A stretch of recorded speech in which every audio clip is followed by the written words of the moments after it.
to The Truth in This Art. I am your host, Rob Lee, and today I am thrilled to be in conversation with my next guest, a Baltimore-based visual artist whose work explores the wonder and the complexity of Black identity, creating sculpture and video works that center on the narratives of women and gender-expansive people. Please welcome Victoria Walton. Welcome to the podcast. Thank you so much for having me. Thank you so much. And so I want to start off by going into and kind of breaking these up into different chunks, but I want to go off on this sort of introductory thing. Like, think about it as you go to a fancy restaurant, right? You have, the appetizer, the main course, and you kind of have like the dessert somewhere in there, maybe some aperitifs. So we're going to start off with like these early experiences, artistic influences. That's the theme for the appetizer portion. So if you will, could you share maybe one of your earliest experiences or memories as it relates to art? Yeah, I've always been interested in portraiture and the figure.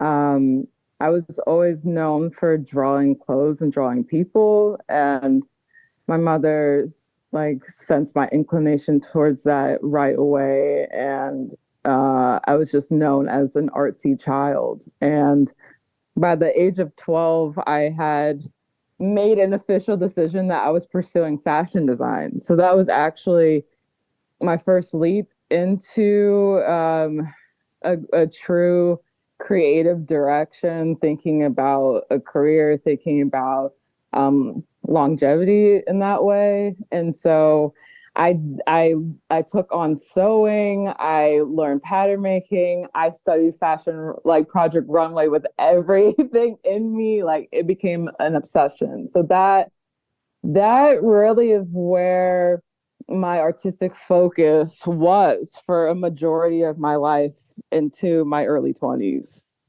Thank you. That's great, and I definitely have more in that space. So we're going to return to that to get a little bit more in depth in it in the main course portion of the pod here.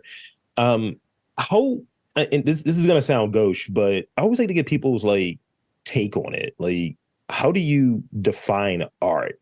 Because I'm speaking to a lot of folks that look like you and I that hit a wide tapestry of different backgrounds and so on. And a lot of times art is depicted as this is art, this isn't. And it's like, so I would Right. like to get people's like take on it. Like, what is your take for you? Like, what do you define art as, or creativity in a larger way?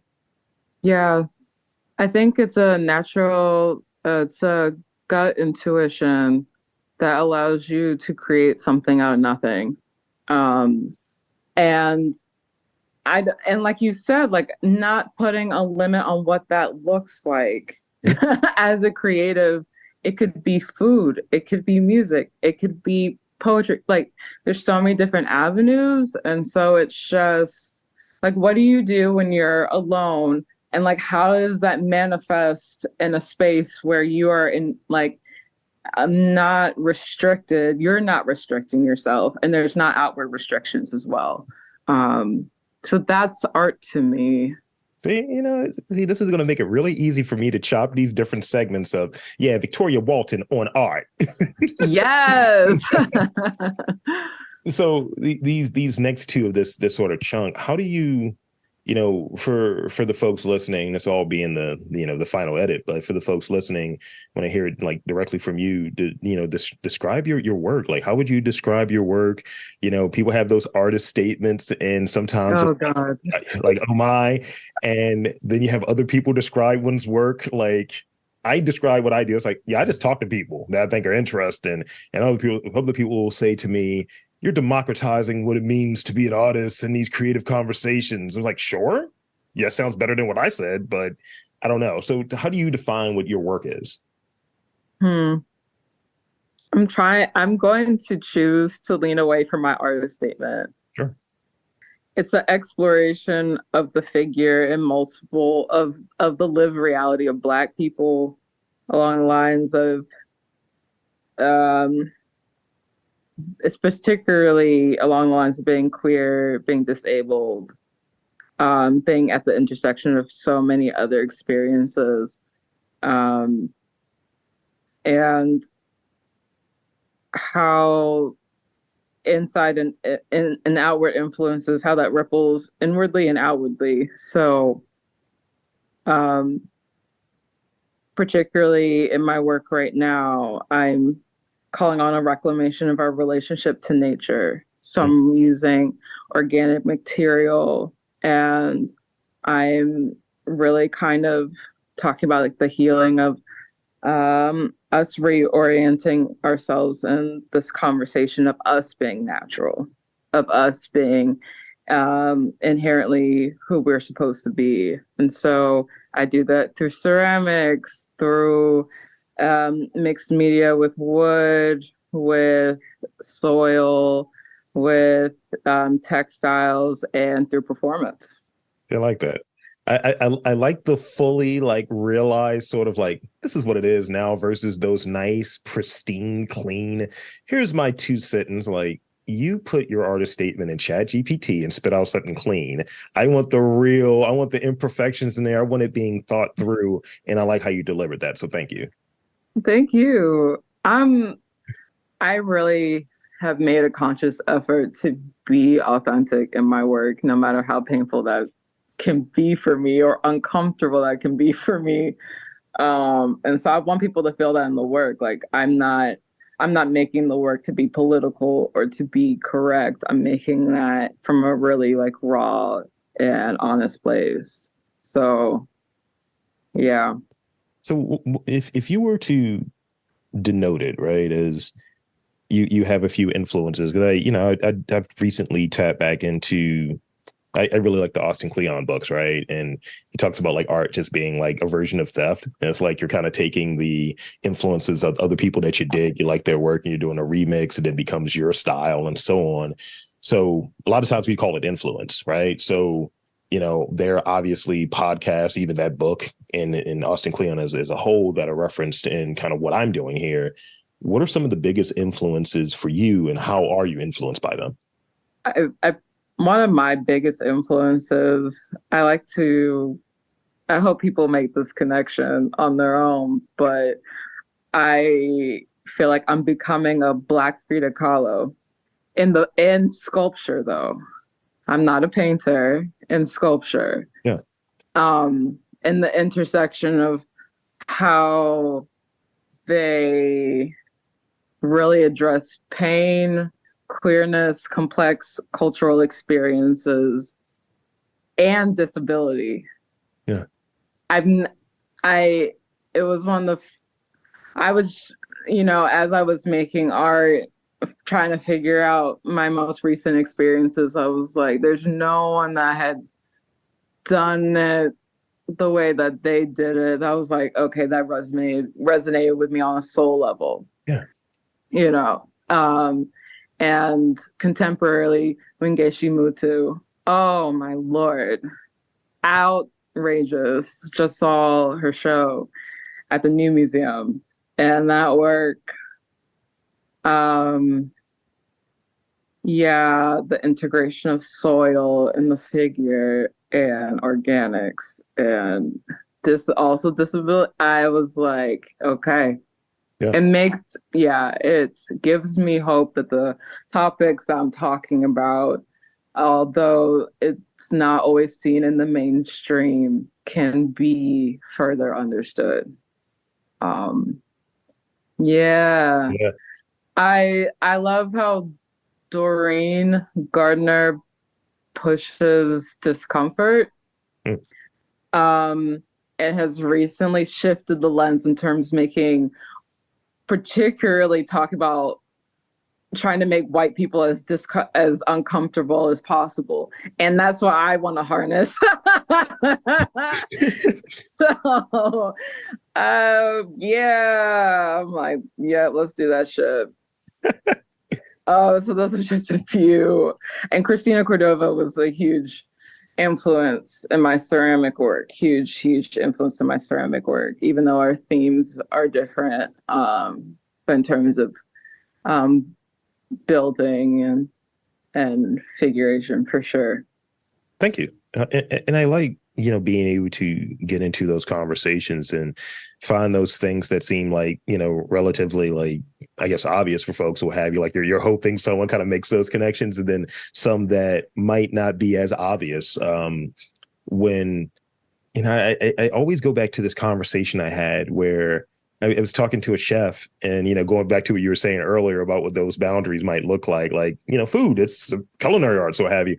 And he was just like, yeah, look at musicians, and like how they approach what they do, and how this is how I approach food. Or there was an interview I did with a musician, and he's a classical musician, he's a composer, and he's talking about like love Jordan. I'm like, what? And then we start going down this whole, the reasoning and sort of the dedication that it takes to do it. And it's like being able to take those different pieces from a person and how they're like presented publicly. And it's like the way that they go towards what they do. I admire that, and I try to apply that to my creative sensibilities and so on. So listening to that and being able to listen to creatives such as yourself, artists such as yourself, it just makes me feel resolute, makes me feel good, Mm, I love that. So this is where we get into the main course. This is where we're getting to the steak or the tofu portion. I don't know if you're vegan or vegetarian, but the steak or the tofu portion of the podcast. So the journey, the sort of creative choice, you touched on earlier, like fashion or what have you. And I've said this before, my earliest thing was I wanted to be what is it? I think it was like an astronaut comic artist. So you can tell I was a really young person when I was thinking of this. I'm gonna Yeah. But then I kind of wanted to be, as far as the arts go, I wanted to be a comic book artist purely, and then kind of shifted into writing. And this has been the thing that I've been doing creatively and as a form of expression for the last like 15 years. So I think there was an aha moment when I was listening to an old Kevin Smith. I think it was the evening with Kevin Smith. He was doing these college tours, and he would talk about sort of the behind the scenes stuff and just kind of riffing, public speaking, but riffing. And then that, kind of got my interest on him. And then he was just like, oh, I'm doing a podcast too. And it's a way to keep, contact with my friends. And we're sharing stories from behind the scenes from these movies that people like, but also we're just sharing our lives. That was my aha moment for going into podcasting back in 2009. Mm. So was there one like aha moment specifically that hit you and you were like, I want to look at ceramics, visual arts, working with textiles, that was like, that's the direction. This fashion stuff is great. It works. It serves me in this way, but maybe this is the direction that I'm headed in. It was so random, dude. Like, it was so random. So, a very short way to wrap that up is like, I left fashion to live in South Africa, and I came back and I moved to Baltimore, and I went back to school to finish my BFA, and I was taking like a foundational course, and they put clay in my hand, and I was just like messing around with it. I was like, okay. And I just like made a very simple sculpture, but the joy that I found in actually like forming something, everything I had done had been more two-dimensional at that point. Even working with fabric, yes, you're working with a figure, it becomes three-dimensional to a point, like on a person, but like I had never made a sculpture before. And then at some point I tried a person, and that was actually, no, the real aha is Rene Trevino. Shout out to him. He gave a prompt, and he was like, if you can create a museum exhibit, what would it be? Yeah. And my mind started flooding about all these images of figurative sculptures, like fragmented figurative sculptures with their hands held out. And I was like, damn, I gotta learn how to do this. And that was the push I needed. I was like, damn, I have no idea how to do that, but I'm gonna figure out how to make that happen. I love it. It's getting, I call it the creative Holy Ghost. When you get hit with it, it's just like, I'm gonna figure it's over. Yeah, it's like in going back and thinking about that time in the whole early stages of podcasting, nobody knew about like, what do you get? Even a lot of people now, like, how do I start a podcast? I'm like, well, I can start it in these different ways. This is what I would recommend. But especially then, just trying to listen for or trying to find little snippets of like, what is that little thing right there he has on his table that he's got the mic plugged into, and trying to zoom in and figure it Yeah. out, and having that curiosity. And then now just like, oh, you can do it this way. And that just comes from all of this sort of time and this sort of experience. But the curiosity is that theme that I think that drives a lot of people. You can't satiate it. Yeah. And you can't also control when it happens to you. Yeah. I mean, I had never thought about figurative sculpture before that moment. I just can't say that I did. And my whole life changed. It's wild. So what is it about it? Like, if there were two or three like words to come to mind, thoughts to come to mind about like the work that you've been doing most recently, that like, how are you defining that? How are you describing that in those sort of like, those few words there? But what is it that sticks out? Because I know with like being able to shape form, there's something in it that really brings people in, like, oh, I can do this. I can make it in this shape. I can stretch the boundaries of it. But as far as like, keeping your interest and having you like go to the sort of next stage in your, creative journey, what is it about the most recent work in that sort of path of the textiles and ceramics that really like has you? It's amazing to say that it's exciting where I've gotten to the point that I can make a life-size representational ceramic figure. I mean, all right, come on now. Someone got to hype me up. Come on now. Like, it's pretty tight. It's pretty tight. Like, pop my shit. I mean, I saw some images of that work, and I was just like, how? That was literally, I was like, yeah, no, for real. Because in the last few years that I feel like I'm gonna get on a tangent. You don't mind? You don't mind? Please share. In the last few years that I've been in ceramics, like I realized how rare it is to do what I do. I realized that I've now entered a company of like a specific amount of people that actually do this thing. And it's such an honor and a privilege, but it's also fucking hard work. It's complicated. Yeah. But it keeps, because it's complicated, and it's like, how do I make people better? How do I make it look more like you? How do it's like it's a hunger that I have. I'm like, oh no, like I'm excited for the next 5 years because I'm like, I don't even know what my figures are gonna look like by that point. Like it's exciting.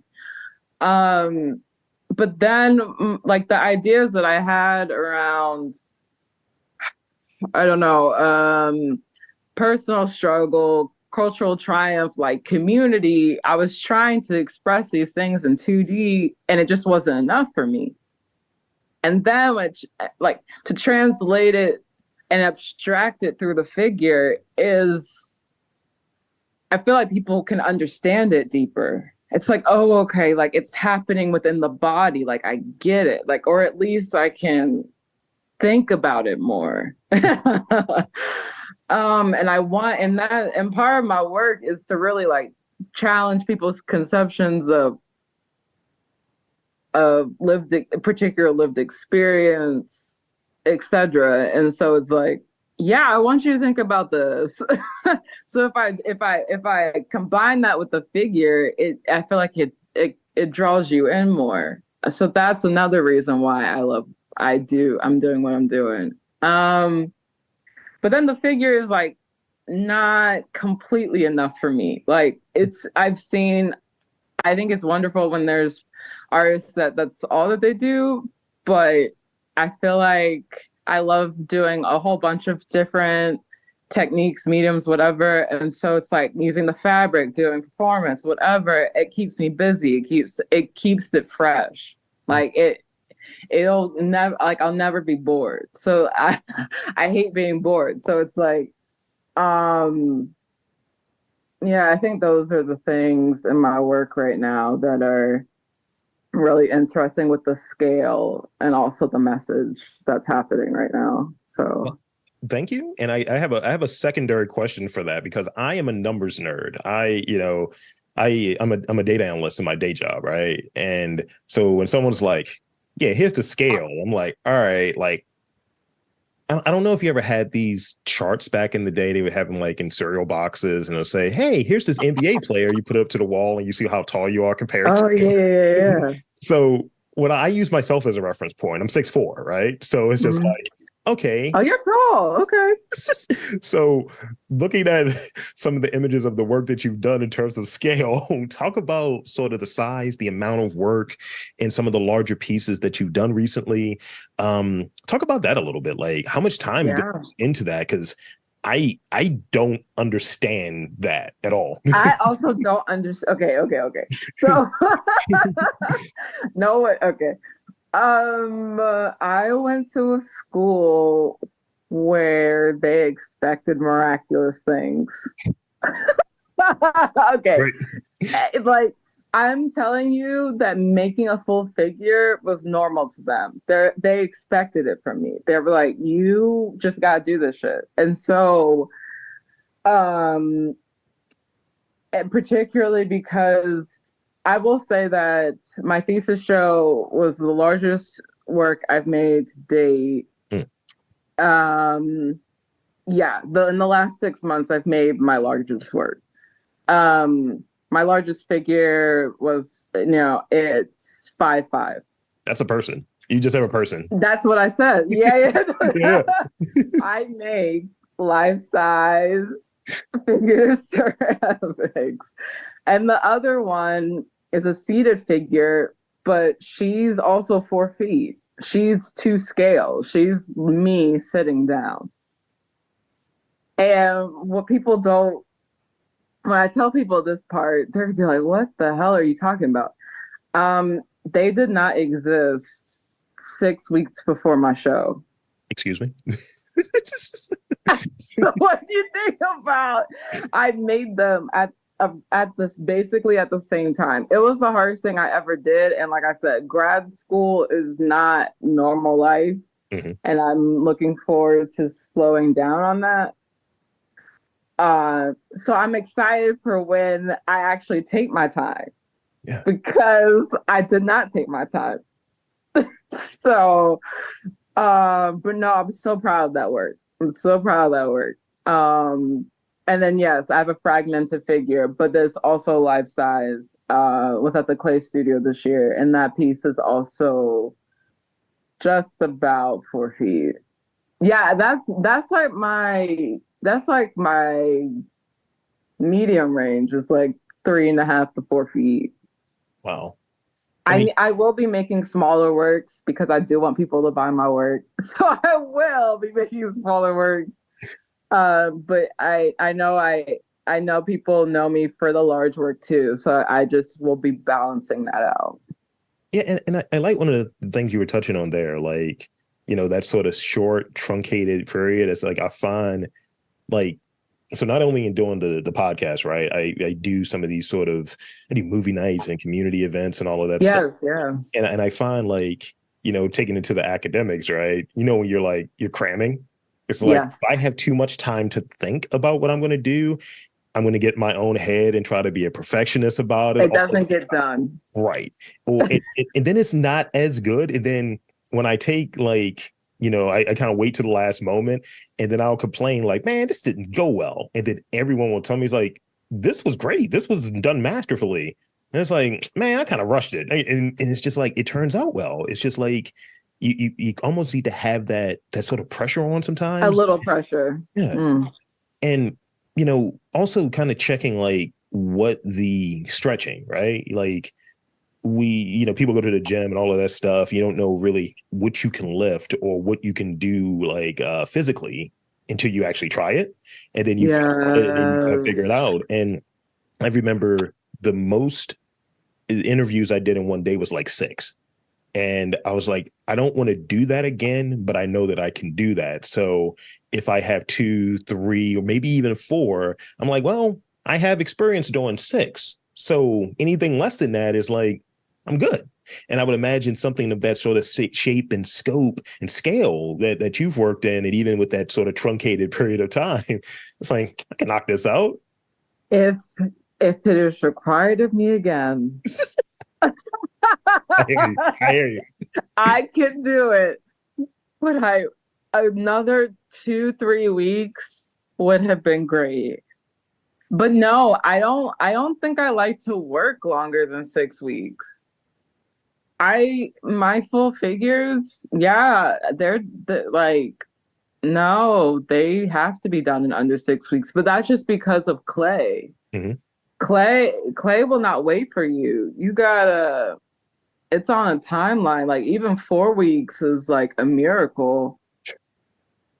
Yeah, Yeah. no, so yeah, like I even probably a month is a sweet spot for a full figure. Um, if I had if I had like time and just to like knock it out. So So while it's still relatively fresh, what were those days looking like when it comes to, sort of what your normal routine as a human, right? As a person would look like when you're like, I gotta work on this. I gotta get these 9 foot arms together. I gotta get this. well, a lot of it is I always, you gotta start from the feet. And so like making sure that the like that platform is flush with the ground. You can't if that's not right, that piece cannot stand up correctly. Right. What you do in those first 2.5, 3 feet, like if it's not built right, it will not stand up Yeah. on its own. And I build hollow. So um yeah, I've been fortunate. Like well, not fortunate. No, I just know how to build. See, gas yourself up. I love No, it. I I'm love not it. fortunate. I just know how to build. Um yeah, so it's just like I'll maybe within the first few days go a foot, but Yeah. then you gotta let it set. You have to let it gain strength. So I leave it alone for a few days, and then I come back. I do another foot, and then that's kind of the flow. Gotcha. Around the pelvis is the most crucial area. That is like if you don't get that shit right, you have to connect the legs into the pelvis, and then you have to build out for the stomach. Yeah. So there's just a lot of critical moments. But at the same time, around that point, you have to start building the head Yeah. Yeah. separately. So then I make the head on the table so that I can connect it at the very end. And I just I want to, need to actually make a video. So yeah. so I will be teaching at Micah this summer, which I'm excited about. I'm teaching a figure course this summer. And yeah, I'm gonna have a live model to do a friend of mine. We're gonna do a full figure. So I will film that process. So Okay.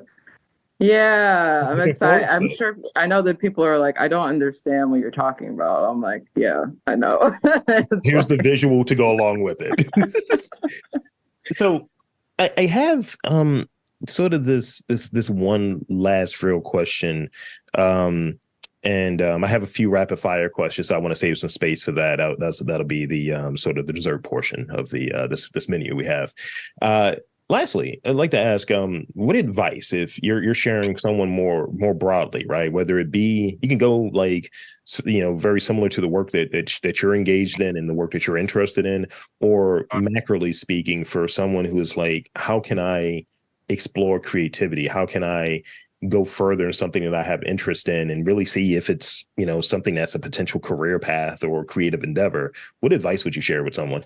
the way that I went about it is that I did a lot of research beforehand. I when I became intrigued about the figure, I was like, okay, what does this look like? Who are the artists that are working in this way?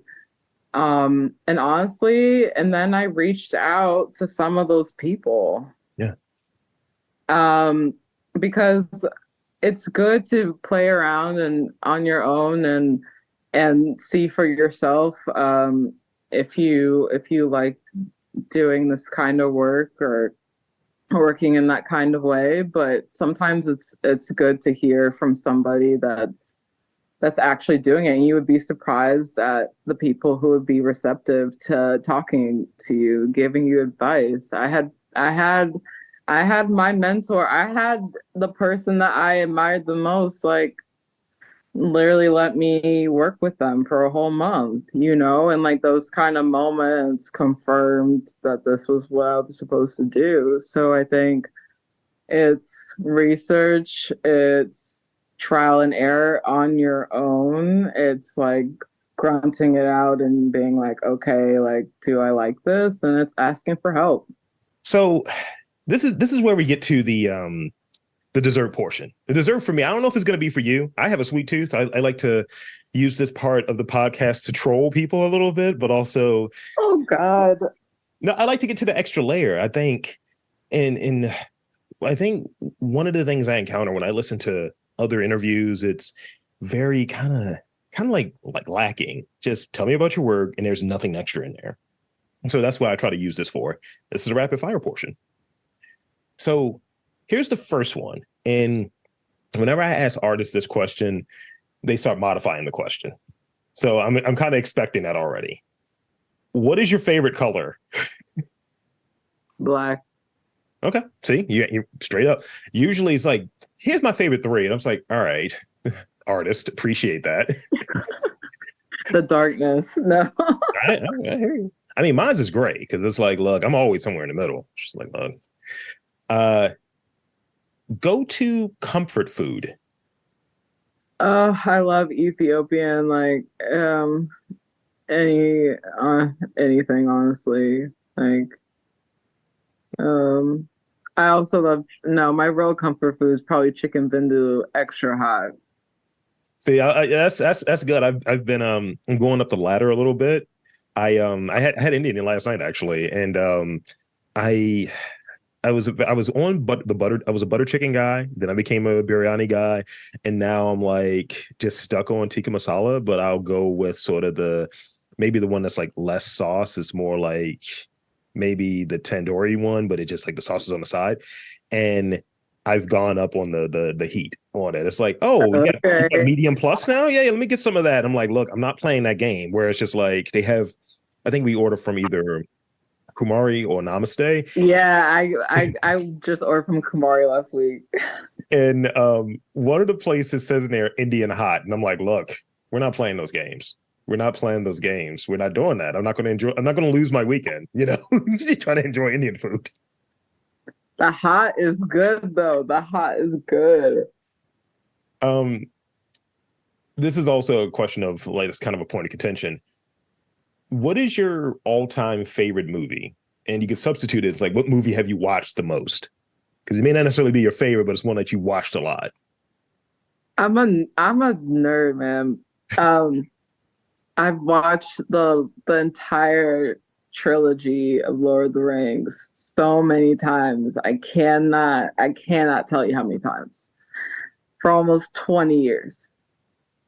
That's I rally against that movie. I do a movie related Against podcast. it. I rally against it. It's a running bit. My partner, she looks at me. She's like, "So you're not into the fantasy?" I was like, "Look, man, this tree is walking, man." She's just like, "Look, we're gonna have to talk about this." Yeah, it's literally like it's a deal breaker for anyone that's with me. I'm like, you have to watch this movie several times a year. So But that's one of the things. Whenever there's a pop culture gap for me, it's like I'm not one of those dudes that's gonna be like, I don't like it. It's done. It's like, no, I'm gonna watch it so I can have a better understanding of sort of that fandom, that gap, because I go to the conventions and all of that stuff, and I usually go as press. So I don't want to be like, scene checked by the nerds. It's like, you've never watched this movie. It's like, all right, man, you got it.